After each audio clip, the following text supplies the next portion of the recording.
Hey,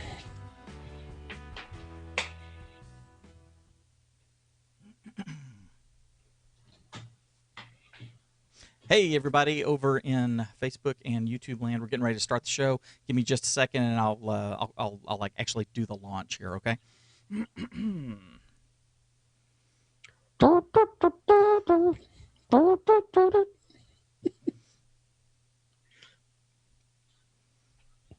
I'm one of these people that has a lot of stuff that I want to accomplish. I mean, my mind, from like just goes and goes and goes. There's tons of things that I want to happen.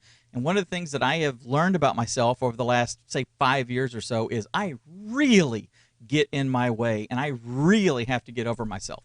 And I know that you deal with a lot of the same thing. That is what we're going to be talking about today.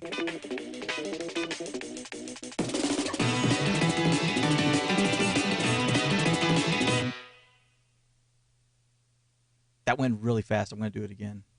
Let's see if it does it normal speed. There we go. Got to figure out why it's doing it.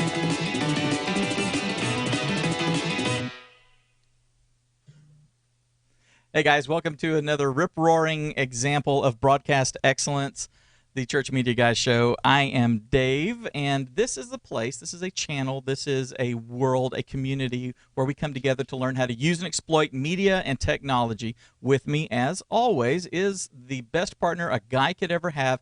If I really wanted a brother, this would be the brother that I would pick. I would go down the shelves and I would go, this one right here, Justin Nava. Hey, buddy. What's going on, Dave? I don't know if you want to answer this, but I don't know it. Are you an only child? Or no, you have... What's up? You don't have any brothers, what? Right? Yeah, I don't have any brothers. Okay. Yeah, but I have a sister. You have a sister? Yes, okay. Julie. I have a sister. She's 5 years younger than me. Much more beautiful. Actually, about, a month ago, had her third child. Oh, wow. Congratulations, yes, Uncle Dave. Yes, I'm Uncle Dave once again. Cool. Yes. Well, I have no siblings. So if I had to choose a brother, a much older, but much more handy brother, that would be you, Dave. Thank you. Yes, that you being an only child explains a lot. It sure does. It's so funny. I was talking earlier this week with our worship pastor, Jason, who actually may be joining us in the chat here. Jason and I were talking, and I said, how old are you? And he told me, I'm 32. And he said he was born in 87, and I was like, wow, Goonies is older than you. And then he said, yeah, well, my wife, Bree, was born in 93. And Catherine and I looked at each other. We were engaged by 93, and we're like, she literally could be our child. Holy cow. And she's a pastor's wife. That's some crazy stuff.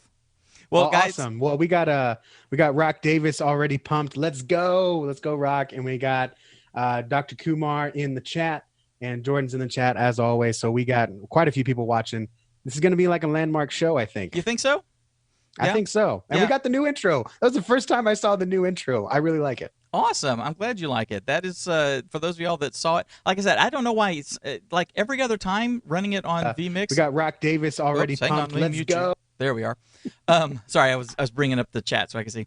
The video, for some reason, like every other time I play it, it goes really fast. Sorry about that, guys. I'll get that all worked out. But yeah, that's one that we're going to be using for our YouTube videos, our tutorials and trainings and things, all the stuff we load up on the YouTube channel, as well as for the new show. So this is kind of landmark. I like, and you and I have talked about some of these more headier things, these mindset things that you and I deal with ourselves, both as entrepreneurs and as husbands and as ministers and all this sort of stuff. And I'm really glad that you said this week, you know what, this could be inspiration, this could be, lack of sleep, but here's what I want to talk about this week. And you threw me a giant list. And so I'm glad you did that. I was really afraid about that because I just had this thing in my head, and I was like, this is our show. It's like, you kind of like, your pastor goes up on stage and he's like, I had a totally different sermon, but God spoke to me yesterday and I had to write this up last night until midnight.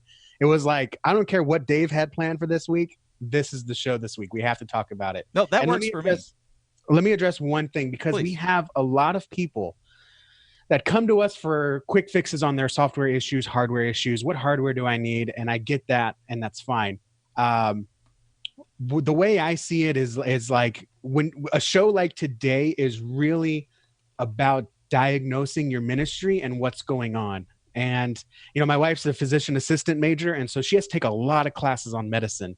And if you treat your ministry like you're just running software and running hardware, that's like going to see someone for medical help that's only studied pharmacology. They just know what the medicines do and what they're supposed to fix, but they don't know bedside manner. They don't know how to diagnose. They don't know how different things work together. They just know what medicines are. And you don't want to be a ministry that just knows what software and hardware does, right? You've got to have that foundation. And that's what today's show is about. So if anyone's listening and is like, oh, they're not answering any tech questions today, this is a pointless episode, that's how you get to a pointless ministry, because you're just going to become a ministry of things and not actually working to develop your leadership, develop your team, develop yourself, and that leads to burnout. I'm sorry, that was kind of harsh, but it's true. No, it is. And that's people need to understand that Church Training Academy, you and me, the Church Media Guys show, you and I are like this. We're well-rounded, let's say. We could have a YouTube channel that does nothing but screen shares, or have a podcast that does nothing but walk you through setting stuff up and all that. And I've got several friends that have made millions of dollars having things like that. But you and I are talking specifically to people that are in church communications, in church media. They're volunteers. They are church secretaries. They're pastors. They are worship leaders. There are all these people that have this stuff that they have to do. See, the people that we talk to, Justin, are people that have more than one thing on their plate. They're not just the guy that runs the Instagram account. Now, they could be the guy that runs the Instagram account, and we'll help you out there. But we're talking to people that have a lot of stuff on their plate, and a lot of it can get really overwhelming, especially when you deal with something that I know I've dealt with a lot, is imposter syndrome. That feeling of not feeling like I'm the one who's qualified to do it, yet when you look at me on paper, I'm like more than qualified to do it. You know what I'm saying? Yep. Or you make something and you think, well, I shouldn't have. The only thing that comes to mind is like if you're getting paid for it, right? Like if you're paid staff and you're like, all I'm doing is running sound. I do not deserve to make $20 an hour doing this, or whatever they're going to pay you, right? Or I'm just sitting here making Facebook posts all day and writing bulletin things, and I don't deserve an annual salary. Like that's imposter syndrome that I've experienced being on paid staff. Now you can experience it a different way. Maybe, like you get a brand new soundboard and you're just like, I don't deserve this. Our church doesn't deserve this, et cetera. So let's dive into it. Sure. 7 things holding your ministry back right now. So this is both in you and your team, but as we go through it, as you listen to it the first time, think about yourself. And you may not hit all 7, but they kind of all play off of each other. Number 1, fear of failure, holding you back. You ever want to take on a new project and you're just like, nah, I can't do that. No, that's not going to work. Like I wouldn't know where to start. I wouldn't know how to keep it up. Fear of failure. You ever think that, Dave? All the time. It's crippling. It does get crippling. Fear of failure for me goes right alongside with comparing myself with everyone else. And I look at people that I admire, people that are it's weird. I go up and down the scale. I look at let's say successful business owners, successful people that have successful membership companies, or they have successful YouTube channels and have several books that are out and all this kind of stuff, and they haven't hit 30 yet. And here I am in my mid 40s, and I compare myself to them. And everybody that say the podcasters that I follow, the people that are my unofficial mentors, they all are constantly every week telling me that that's foolish, and even a lot of those YouTubers, let's say, that people that I hold up as an example of the quality that I can deliver, they say don't compare yourself. You have to, you're unique, and all of that builds up in me as, what if I fail? And I end up kind of just stepping back going, I'm not going to take that step because if I fail. And it's so weird. Half of me says I don't care what someone else thinks, and the other half of me is constantly looking for approval. Does that make sense? Absolutely. Yeah. We talk about that all the time. And that kind of bleeds into number two. So there's the fear of, oh, what if this goes wrong? But also, you're just too hard on yourself. Yeah. Like, you've got to be, this can often go into perfectionism. You've got to be perfect. Yes. Or, like, oh man, I didn't hit that switch right at the right time, or the camera was still zooming when I changed cameras, or, oh, I tripped and I messed up, or I got the wrong shot, or I forgot to switch it over so we couldn't see the video on the live stream, or I was a day late putting the podcast up. I was like 4 days late this week because of sickness, and it was just ridiculous. And so you're too hard on yourself, and that prevents you from tackling maybe what God wants you to do next, because you can be too hard on yourself. I can't even do this right. How can I be expected to take on another project or start another project? Or if I kill this idea, then everyone's going to hate me. And again, you're just being too hard on yourself. You can't live like that. Okay. Everything, Dave and everyone watching, everything given to us we don't deserve. That's part of the whole Christian faith, is Right. we are saved by grace and we live by grace. Every breath is by grace. And so even in ministry, everything's by grace. None of us deserve to be in ministry. Yeah, exactly. So don't be too hard on yourself. You were put in this position. We read stories about people that didn't deserve what they got in the Bible. Oh what my they were gosh. given. Yeah. And Well, I look at imagine if David was too hard on himself. David right? was too hard on himself, and Well, okay. he went Yeah. down into a deep spiraling depression, and finally Yeah, hit the bottom and came back up. And then you get what, Psalm 51, like that great just right. calling. Yes. Okay. Bad example. No, but no, actually, that's a lot of these guys. That's a good example, because if you stop and look back at who God used all throughout the Old and New Testament, he used what he had available to him, and what he had available to him were murderers, whores. He had thieves. He had adulterers. He had that's the palette that he Dirty had to fishermen. work with. And he literally built his kingdom out of that. I look back at Jesus's lineage, and it like goes all the way back to Rahab, a hooker. Yep. I mean, holy cow! And the Messiah came from that bloodline. That's so. Keep that in mind, I guess, everybody, when you're being hard on yourself. Most of us, there's two kind of people. There's like the Bart Simpsons, who are the classic underachievers and who excel at that, and then there's the rest of us who have such a high expectation that I am supposed to be doing literally the best thing, and I have to be head and shoulders above the rest, and have do all this sort of stuff. No one else actually expects that of you. That's you inside your head, and you actually have to get over yourself, and because you don't expect that of other people, do you? Do you, Justin? Do you expect everybody to be at 105%? Absolutely, I do not. Right, exactly. Yeah. So why would everybody be expecting that of you? That there's just no logic to it. Exactly. And that kind of, again, goes into the next one is, well, I don't expect that of everyone, but I'm so hard on myself. I don't want anyone else to help me with this, or I don't need anyone to help me with this. Maybe you have a fear of failure for others, or maybe you're worried that others won't be interested in this because you're too hard on yourself, which goes into the third thing that's holding you back in ministry right now, is forgetting or neglecting the need for others. Like, I know you're a small church. You can still have a team. Right, exactly.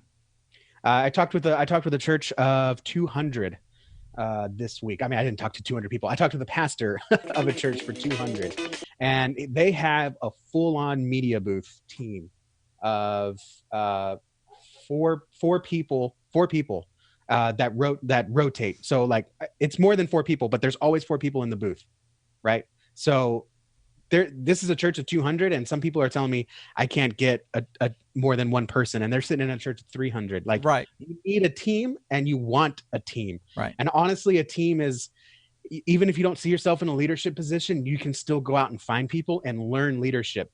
No pastor worth his salt is going to tell you, a 20-year-old, not to build a team because you're too young. Right. Uh, just again, just being honest there. So, Dave, what have you experienced in team building? I know I've always had volunteers and searched for volunteers under my belt. Where have you come from on the whole team thing? You know, part of for me, part of the perfectionism of that I deal with, the having, wanting to be a perfectionist, or not even really wanting to be a perfectionist, just being a perfectionist, um, gets in my head that if it's going to be done right, it's a lot quicker if I just do it myself. Yeah, I can just yeah, do it. yep. But the reality is that while I can do it myself, I only have 24 hours in a day. And, I can, in our booth, I can, if everyone got out of my way and had clear paths and stuff, I could do the entire service. I could manage the audio, I could manage the stream audio, and I could switch slides. I would be ragged, you know. I can't do that, and everything would be at say 50% of the quality. The slides may be just a little bit delayed. The camera would be like a medium shot that doesn't ever move. It would be that kind of a thing. And if we just add other people and train someone else and just take a little bit of time to invest in them, and then help and coach them along, and let them know what you expect as the person who's kind of their leader in this space, and then helping them achieve that level and stuff, things get a lot easier. You and I both dealt with this. We were both walking down the opposite sides of the street, but going in the same direction. And you were struggling by yourself, and I was struggling by myself, and we came together, and then we both had to learn to say, you know what? I'm going to let Justin handle this sort of thing, and I'm going to let Dave handle this sort of thing, and we're going to continue to grow and build something that, can be exponentially better. That's one of the things I remember. I've heard so many people say that when you're a team of one, everything lives and dies at your fingertips. When you add someone else, then you can accomplish like more than twice as much stuff. And when you have three or four, then it's like sevenfold, tenfold. I mean, it's amazing how much more amplification everything can have when you have more people doing it and stuff. And the key, I think, for everybody is to just step out and do it. I remember coaching somebody and saying, "Hey, you should zoom in on your pastor instead of leaving a wide shot." And he said, "Don't have any volunteers." And my response was, "Out of all those people that I see in this camera view, not one of them can come up here and do this." Really? Yeah, you know, yeah. and I think you would be surprised that if they reached out and tapped a shoulder and said, "Hey, I need some help in the booth. Can you come help me?" And when they say, "Well, I don't know how to do anything," don't worry about it. I'll show you. I mean, that's it. That's how I tell people. I go, "Oh, it's not that big a deal. Come here, let me show you how to do it. Check it out." My wife has been a camera operator for me off and on for 25 years. Hey, someone's sick. They can't be like that, honey. I need you to do this. Now I have to coach her a little bit more because she's not doing it all the time. But I tell her and say, look, let's do this. And then when the people start, whoever is like in charge and is dominantly speaking or the most action on the stage, zoom up a little bit to like a medium shot of them. Okay. I mean, that's it. Done. And then if she gets distracted, because sometimes she starts watching what's going on down there and doesn't move the camera, hey, oh, sorry. I mean, it's minor stuff, but you can do that.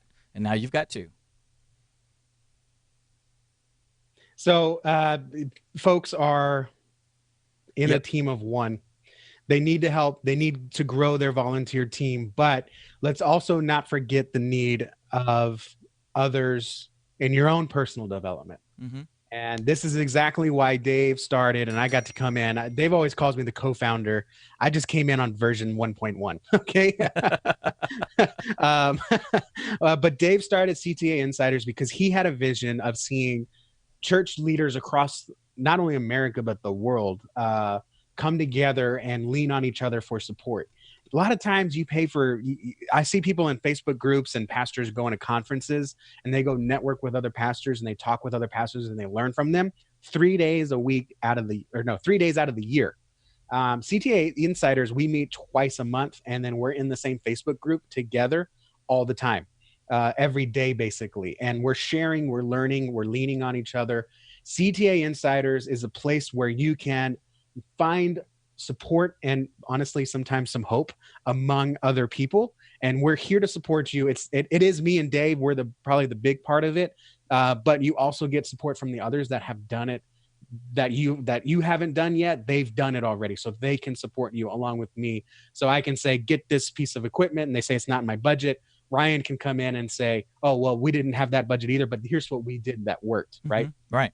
And he lists some. Tommy's using some Chinese cameras I've never heard of, but are working amazing for his live stream. I would have never recommended them, but they're working awesome.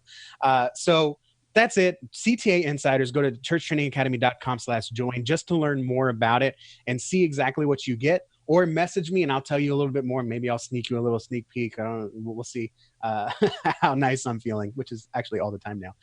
But that's it. Don't forget the need of others, not only in your ministry to do it, but also to pour into you. churchtrainingacademy.com/join. So next one I want to talk about, Dave, I want you to lead off. We're kind of having a free form conversation, but I need to take a sip here real quick. So go on your full screen. Number 5 thing that's holding you back, or number 4, I lost count. No confidence in yourself. Have you seen someone go and like answer the call to ministry, answer a call to serve, and then they're just like, they have no confidence? Yeah, I think Moses was like that. That's that's kind of a big deal. Moses, had been living with the Bedouins or whatever for however long, and was, God spoke to him in a burning bush and said, hey, I want you to go and gather up all the children of Israel and lead them to the promised land. And he said, yeah, I can't do that. I'm a murderer. And he said, that's okay. I'm going to use you. And he said, I stutter. I got a speech impediment here. I stutter. No one's going to pay attention to me. Or don't worry, I'll speak through you. And that lack of confidence. A lot of us, I am convinced, a lot of us use that excuse. Okay, there's 2 sides to this. They use the excuse of lack of confidence, and they tell that to themselves as an excuse to not even try. And it goes back to the fear of failure, right? But there's the other thing where we expect so much of ourselves. They must want me to do this and make it absolutely perfect and do all this sort of stuff. And so we put that on ourselves. We don't want to fail at doing that. We don't think that we could actually measure up to that. And then, it's just not going to work. That's kind of, that's the stuff that we're putting on ourselves. Nobody is expecting this. I was looking in the chat, Justin. Who was that? Was that Rock? Rock Davis said that he deals with imposter syndrome, which is a large part of having a lack of confidence. And he said he deals with it especially when he gets called to consult a church on social media stuff. And do I know all this sort of stuff? Here's the deal. Here's the reality of the situation. And I experienced this last on-site consult I did. I walked in there going, good night. From what I'm charging these people, holy mackerel, they better get value out of this. And I walked in and they started asking questions, and it just reiterated to me that even if I don't know everything, which I don't, surprising, shocking, actually, I know, there are people that know a whole lot less than I do. You and I have talked, Justin, and you've told me, hey, when you're doing this training, be sure to explain this really simple concept. Don't take it for granted that they'll automatically understand this. Why do I understand this? Because I've been doing it for the past 20 years, so it's just natural. Of course, you're going to X, Y, and Z. But a lot of people don't know that. Keep that in your mind when you start feeling like you don't have the confidence to do it. Who am I? I don't know everything. I don't know the social media stuff. Look, if you can do more than what they think, then you're there. They have a Facebook page. You're not the master at doing Facebook ads. but you know how to do them. You've done a couple. Okay, so you can show them how to get started doing the Facebook ads. Now, are you going to run a, $10,000 a month campaign and bring in thousands of people through the church and rake up $1 million in donations for the mission trip? No. Chances are there's not anyone out there who is doing that. So they want and expect this much. You're telling yourself that they want this much, and that's just not reality. Keep that in mind when your confidence level starts to dwindle. If you know a little bit more than them, they're looking to you for the example. Yeah, you nailed the head. I mean, the reason you're doing this ministry is because either the pastor or leadership doesn't have time or doesn't have the know-how. Right. You have the know-how. Even some know-how is good. Okay. Literally, some people get into marketing and they sell their marketing services because they just know a little bit more than the business owner, right, or the church, and that's okay. That's okay. Mm-hmm. Some teachers get by just reading a chapter ahead of the class.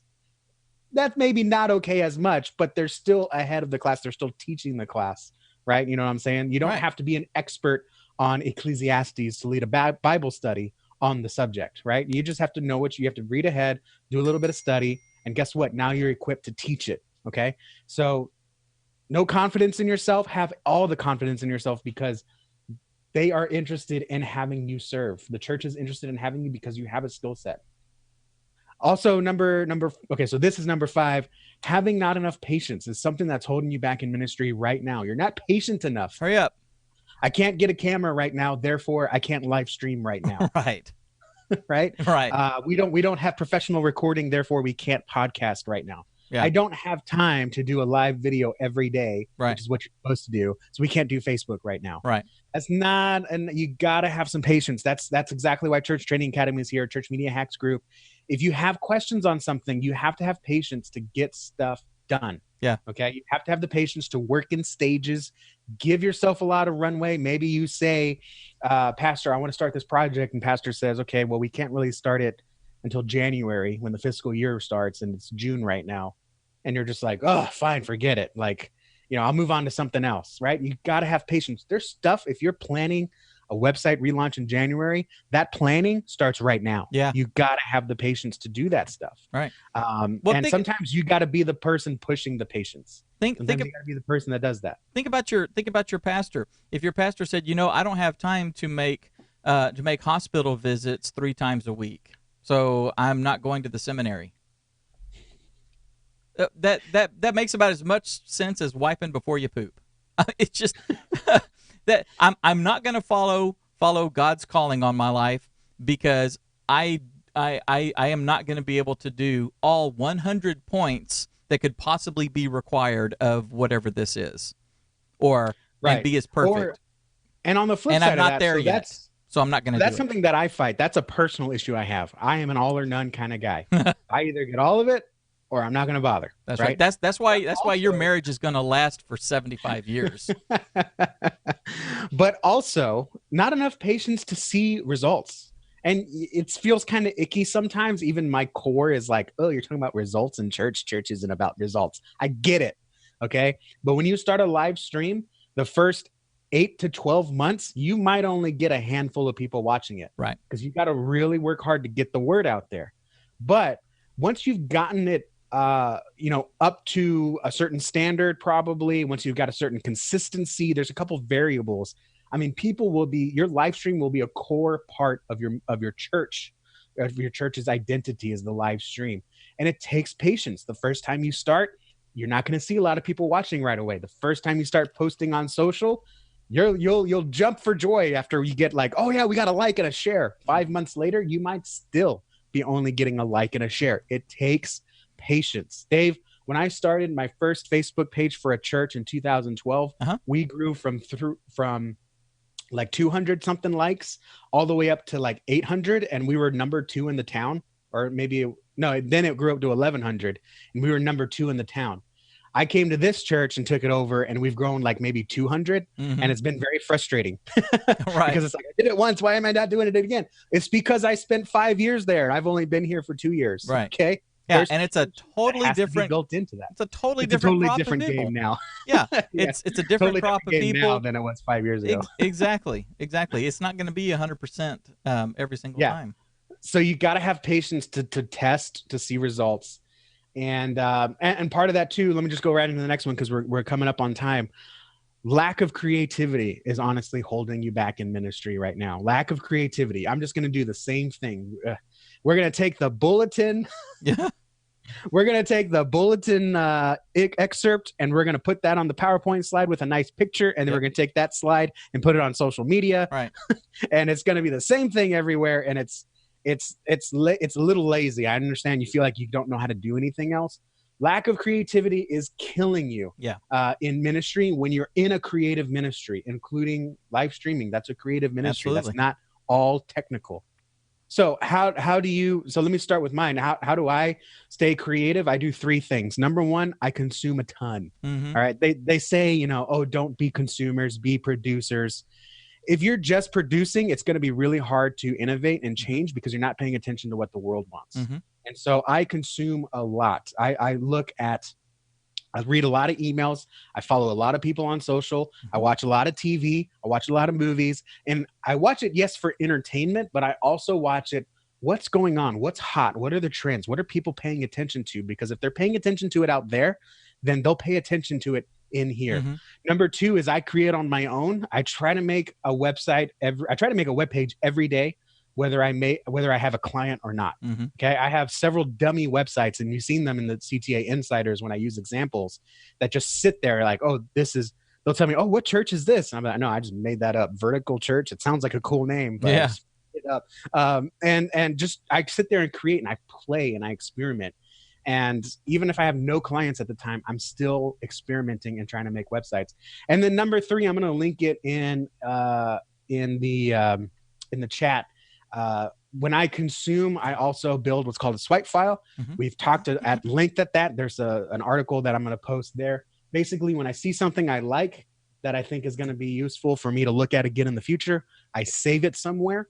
And then when I feel like I'm not being creative, I'll go find inspiration from these other things Mm-hmm. that are in my swipe file. So go read the article on that if you struggle with creativity. Dave, how do you stay creative? I consume, and if you haven't noticed that's a pattern here between the two of us, is that we consume. That's very important. That's one of the key things that I teach when you're doing. I'm teaching camera work. Is take a look at what you see on television and try to do that. Mm-hmm. What's happening here? That camera hasn't stopped moving, since this scene began. Okay, so something key is to be able to move your camera around during a scene. Okay, so I need to learn that skill. That type of a thing. Seeing what is out there. If I am, let's say I was going to be. In fact, I've got like 2 websites that I've got to build here in the next several months. One of the things that I do is I go out there and look for unique creative website design ideas. What's out there? Wow, all these websites kind of look the same. Okay, so who's breaking the mold? But keeping in the patterns that still work, but are doing it creatively. I like this idea. I'm going to apply this. What's out there? Who's out there? I personally, in trying to come up with content for training stuff, we are constantly asking when people join the Church Media Hacks group. We ask them, what do you do, and what's the struggle that you're having? One of the reasons that we ask that is to spark creativity for you and I, because hey, these people are having this problem. Okay, we've seen 3 variations on the same problem. Okay, we now have the bud of a training, or of a YouTube video, or of a course, or what have you. This show, folks, the topics that we're talking about earlier this week, we were thinking, we could do this, we could do that. Hadn't really settled on a topic like that. One person said something in the Church Media Hacks group. It sparked a list of 7 things because both of us realized this person is experiencing one of these things. Let's take a look at the others and let's put it together. That's the creativity. we feel like we have to work. You see how monotonous that is? That happens inside your head, and you get stuck in those ruts, and you get stuck in the getting it done and not necessarily being creative. Now, getting it done always is of paramount importance. If it's expected, if it's needed, the information has to get out there, get the information out there. Then, if you can do it in a creative way or a new way or test and do stuff like that, you want to do that. Biggest thing for me is seeing what other people are doing. Why did I change the intro to our show? Any idea? Because you wanted to keep it fresh? Because I wanted to keep it fresh, because I watch 3 or 4 YouTubers that I've been following for, say, 6 weeks, and I really like everything that they're doing, and they also have gigantic engagement with their stuff, and I want to have gigantic engagement with our stuff. And one of the things they do is they have a short intro that looks really cool and showcases them in their space doing what they are really, really good at. So I'm really good at creating video. I'm really good at hosting. You're really good at hosting. You're really good at web stuff and teaching and doing all this. So I gathered a whole bunch of clips of you and I in our element doing our thing and made an intro out of it. Why? Because this person does it and he has this success. This person does it. She has this success. This person. So I let them spark the creativity in me, put our own spin on it, and here we go. So if you're not seriously, if you're like, no one's looking at our YouTube channel, our thumbnails are horrible, okay? Start browsing. Go look around. Go start off with churches that are really big and have really big YouTube channels. What are they doing? Okay. Then go take a look at other things outside of your topic and see what they're doing. And then go get on Netflix and take a look at their thumbnails and see what they're doing. Something in there is going to spark some creativity that you can directly apply to your thing. That's how I handle things like that. Absolutely. And that plays into the opposite side of the coin that you want to avoid. And that could be holding you back in ministry, is constantly chasing shiny objects. You're too easily distracted by shiny objects. We had a certain intro that we used for how many episodes? 50 episodes? Hey, probably, and we just changed it today. Hey, there's a squirrel out here. Hang on. Sorry, there was a squirrel in the yard eating the thing. What were you saying?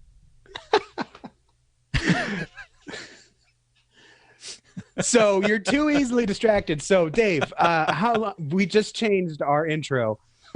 How long have we run that intro? The new one or the previous? The previous one. The previous one from a variation on that.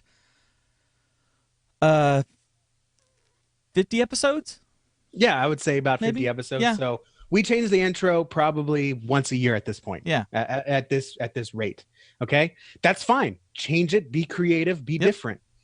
Don't be changing your church podcast intro every week because you saw, oh, they did this. I want to do that. And then, oh, they did this and I want to do that. And, oh, Dave's using this live stream software. Let me get that. And you play with OBS. And, oh, but Justin's using Ecamm. Well, let me try that. Guess what? You're never going to get beyond beginner status on anything because you're constantly chasing shiny objects. That's right. And I have to avoid that. Okay. I have a little bit of ADD in me and I have to avoid that. Oh, well, this promises, better live stream bandwidth. So I'm going to get this. And then you play with it and you're like, oh, this is pretty cool. Oh, this one promises better live stream bandwidth. Let me go play with that. And then you go oh, well, this one schedules Facebook. Let me go play with that. Oh, but this one schedules Facebook and Instagram. You're not even on Instagram, but let me go play with that in case I want to. You're chasing something and you never get above that starter level. You've got to invest in something and stick with it. Oh, and by the way, it's our job to chase all these shiny objects and figure out which ones are the best for you guys. Yeah, but it's not your job. Yeah, so let us be distracted, not you. Yeah, you don't buy a new soundboard. You don't even buy a new car every year. Right. Okay? You invest in something and it does the job. And when it stops doing the job, then you go look for the new object. Right. A lot of times in churches, we do this. We say, oh, I tried this scheduler for a couple of weeks. Let me try this social media scheduler. What are you guys using? Oh, let me try that one. And it's like you've got all these subscriptions bouncing around, and it's great that you can cancel at any time, but You never get off the ground because you're constantly changing your foundation. What's holding you back in ministry sometimes is constantly chasing new things, new ways to mix the board. Find a way that works and stick with it. I know it's boring, but now you just freed up your time because you're not playing with audio in the morning. Now you can play with the video. Now you can improve the video because you're not working on the audio. Find something, stick with. Dave, do you get distracted a lot with shiny objects? Yes. Yeah, I do. And it's frustrating because I find myself going down even with the creativity consumption that we know we all need to have. We the searching for new ways of doing things to spark creativity and try all that. I end up in some cases going down a rat hole. I was in looking for website typography ideas, and then the next thing you know, I'm watching a how-to video on cleaning the sensor on your on your camera, and it's like, you know what? I need to clean the sensors on my cameras and stuff. So, wait, when's that deadline supposed to happen? I have to get their thing to them. I'll just stay up tonight. I got to clean. Did you ever learn what kerning was? I don't know what kerning is, but I know I need to clean my sensor. I know what kerning and leading is. I read about that, but now I'm going to go clean my sensor and then forget that I need to, change my leading and my kerning. And it's hard. You got to say no to some stuff. Yeah. But you've got to stick with it. You've got to do something. And we fight that. You fight that in personal life. You fight it in ministry life. You fight it in business life. But you got to pick something and stay with it. Okay. That's it's hard because you got to say no. You're like, but this tells me how to do something better. And it's like, but it's working right now. You have other things on your plate. Mm-hmm. Maybe you just started it a couple weeks ago. Don't go switching it again, right? Imagine if you changed pastors every few weeks. This pastor's boring. Yeah. One of the things that I would encourage folks, go sign up for Pocket. Do you know about Pocket? Yeah. We talked about it before. So like getpocket.com. It's a great little website tool, and it's a great place for you to throw these things that may be going, distracting you. So it's like if you're using OBS and you've seen people that are doing great stuff with vMix, and you're like, I really want it. vMix is our solution. I really want to use vMix and all this, but you've dialed in OBS and everything's working really good. Okay, so stick vMix on the back burner for just a little bit. Go ahead and accomplish the rest of the things that you need to accomplish, and then you can start taking a look at incorporating vMix maybe during the summer. So like not you don't want to do it right there when it's time for Mother's Day. Wait till you get into the summer and all the kids are at camp and there's VBS going on and things are kind of slow because the media team's not doing a whole lot. Now it's time to play. Your pastor's on vacation, and so you've got strangers for the next 3 weeks. Now it's time to play. If you mess up the strangers, you're not going to mess up the pastor's series. Mm-hmm. So yeah. Don't. And it's hard. And then what can happen too is, and I'll say this and then I gotta go. What can happen too is you have a lot of projects that are just half started. Yes. Right. Hey, Dave, how's the Instagram going? Oh, well, I posted like 7 times 3 months ago. Yeah. And I haven't really updated. Okay, that's great. How's the DVD machine going? How's the DVD? Oh, well, I took it apart, but I ordered the part, but I haven't really put it back together. Okay, that's fine.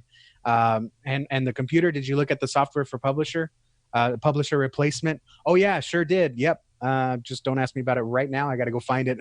You have all these things because you're like, yeah, I can do that. Yeah, I can do that. Yeah, I can do. You're distracted by all these things that you could do, and you have all these just parts laying around. And I think that's a danger for anyone in our field because we like the new stuff. But then we're too busy learning about what the new Behringer board can do instead of honing in what we already have. Mm-hmm. Maybe the board we bought 3 years ago. Anyways, 7 things holding you back. This was a big episode, and I think it's a landmark, and it's one that we're going to be referring back to often because we get these questions all the time, and I see these things. I see people say these things. I don't know what I'm doing. I don't deserve to be here. Can someone take my place? And it's like, no, you're the one in the place right now. Go watch this show.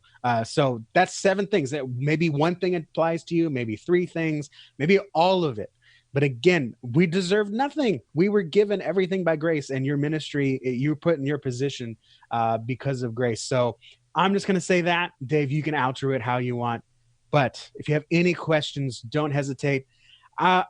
Dave, can I be honest? When we first started this, I was like, don't touch my Facebook Messenger. I tried to get you to start texting me because I was like, I don't want Facebook Messenger for business. I don't want it for this. I just want whatever. Guys, my Facebook Messenger is open. Send me a message. Dave's is probably open as well. Yep. I use it for everything now. I hate that I'd have to do that, but it's open. I might send you I like randomly message two of our church media hackers to follow Nice. up on a post that they had. It's open. If you have any questions about any of this, Dave and I are here for you. Send us a message because we honestly care about you. All right, I'm out. I gotta Absolutely. say that and I'll be out. Hey, so I want to know which of these are you dealing with, or are you dealing with all of them? Are you dealing with some of them? I hope you're not dealing with all of them because, I mean, gosh, talk about paralysis. I hope you're not dealing with that. But which one of these has resonated the most with you? Leave a comment below for me. I want to do that. Let's have a discussion on that, and maybe we dive deep into some of this stuff over the next couple of months. If you guys are really dealing with the fear of failure or being really hard on yourself and stuff like that, we can dive deeper into that and talk about that and help you guys work through stuff. So fear of failure, too hard on yourself, forgetting the need for others, okay, trying to go it alone, okay, that's something that I always deal with. Having no confidence in yourself, not enough patience. It's not perfect now, so I'm not going to do it. I can't make it perfect, can't make it wonderful, so I'm just not going to do it. Lack of creativity or being distracted by too many pretty shiny objects, the latest and greatest. What do you call that? Is that the what's next syndrome, I guess? Something, the latest and greatest, always going after that. And I'll tell you, our culture kind of fosters that in a major way. I mean, a really, really major way. How many of you guys are getting a new iPhone every single year? Not me. Not me. I don't do that. But in fact, I'm the guy that buys the year or two older phones because I don't want to get stuck in that rut of having to have the absolute latest and greatest and most wonderful thing. Some of the cameras that I recommend are cameras that have been around for a couple of years. They're not the latest and greatest, and there's reasons that I don't recommend, like sometimes the latest and greatest and stuff. So